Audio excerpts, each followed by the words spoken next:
So closing out this Video 8 compilation of Beatles-related clips that aired in 1989 comes a Channel 3 WKYC news report on all the big bands, selling out and taking corporate sponsorships and making commercials. Mark Holan, the editor of Scene Magazine's interviewed, and Paul McCartney's quoted talking about a potential Beatles reunion. It never happened.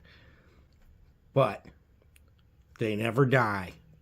And as evidenced by now, when people are selling their whole catalogs for hundreds of millions of dollars, rock and roll will never die.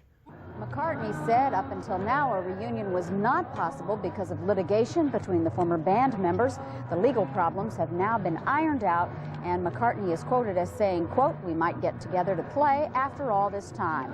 Ringo Starr would probably go along with it, but George Harrison is reluctant. He says it would be a hollow exercise without John Lennon, killed by a fan. Harrison says the future is more interesting than the past.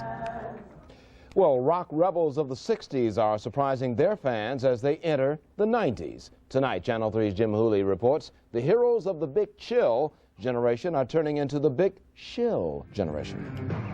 In the 60s, Paul McCartney and the Beatles were the idols of a generation, proud to be anti-establishment, anti-commercialism. Today, McCartney is singing a different tune. He's Visa's pitchman in the credit card company's $8.5 million TV campaign.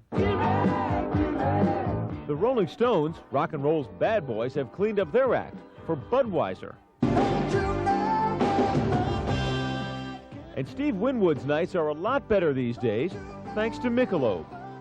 They're the American heroes today, and they identify with the product. And for the manufacturer, if I can get you to identify with my product because we have something in common, that makes a lot of sense. Advertisers are hoping these new heroes will attract yuppies in their 30s and 40s who have traded in their tie-dye and denim for disposable income.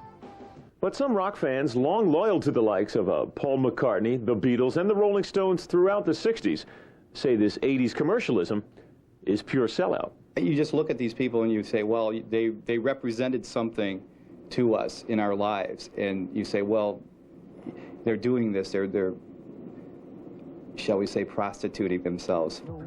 McCartney will be paid a 7-figure fee by Visa. The Stones made a reported $65 million for their recent commercial tie-ins.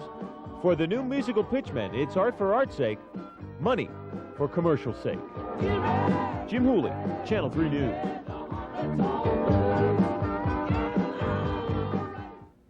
Well, from hot rock and big profits, we go to cold weather, right? It's very cold out there. It's an icy night. As a matter of fact, I had to stop to get gas tonight. And Thank you for watching Cleveland Live Music.